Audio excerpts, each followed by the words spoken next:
এশার নামাজের পরে কোনো আল্লাহর গোলাম যদি এই দোয়াটা 3 বার পড়তে পারে, রব্বুল আলামিন ওই বান্দার মনের সব নেক আশাগুলো পূরণ করে দিবে। আপনি যা চাইবেন আল্লাহ তাআলা সব দিয়ে দেবে। আল্লাহ বলে, গোলাম ওয়াইদা সালাকা ইবাদি আন্নি ফাইন্নি করিব, বান্দা তুমি যখন আমাকে ডাকবা, ডাক দেওয়ার সাথে সাথে আমাকে পেয়ে যাবা। যখন আপনি আল্লাহকে ডাকলেন, আল্লাহকে আপনি পেয়ে গেলেন, এখন আপনি কেমন করে আল্লাহর কাছ থেকে চেয়ে নেবেন এটা জানার দরকার আছে না নাই? বিশ্বনবী বললেন, তোমরা যখন আল্লাহর কাছে চাও, টাকা নাই, পয়সা নাই, অর্থ নাই, বাড়ি নাই, গাড়ি নাই, যা কিছু জীবনের দরকার সব কিছুই চাইতে হবে আল্লাহর কাছে। আর এই আল্লাহর কাছে চাওয়ার জন্য একটা ধরন আছে, সিস্টেম আছে। আপনি এমনি এমনি বললে তো হয় না, কতগুলো নিয়ম তান্ত্রিকতার মধ্যেই আল্লাহ তাআলার কাছে চাইতে হয়।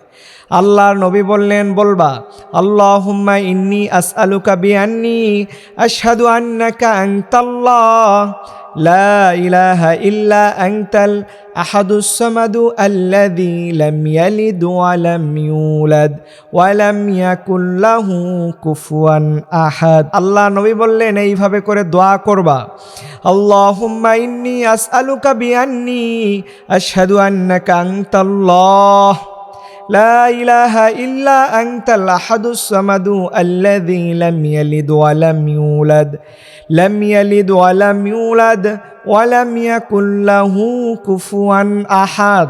এই দোয়াটা পড়ে যদি আপনি আল্লাহর কাছে দোয়া করেন, রব্বুল আলামিনের হাবিব আল্লাহ নবী বলেন, অবশ্যই অবশ্যই আল্লাহ দোয়া কবুল করে নিবে, কোনো সন্দেহ নাই।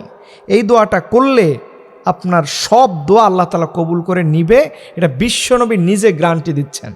তিরমিজির হাদিস, এটা বানানো কোনো দোয়া নয়, এটা সরাসরি আল্লাহ নবীর পক্ষ থেকে যেইভাবে করে তিনি বর্ণনা করলেন ওইভাবে হাদিসের মধ্যে এসেছে।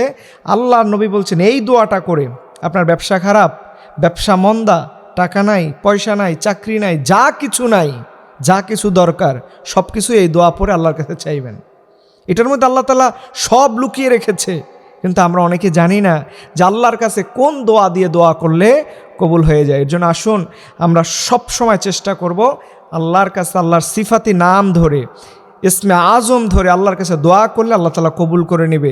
আর আল্লাহ নবী বলছেন, এই দোয়ার মধ্যে ইসমে আজম লুকিয়ে আছে। সুবহানাল্লাহি বিহামদি।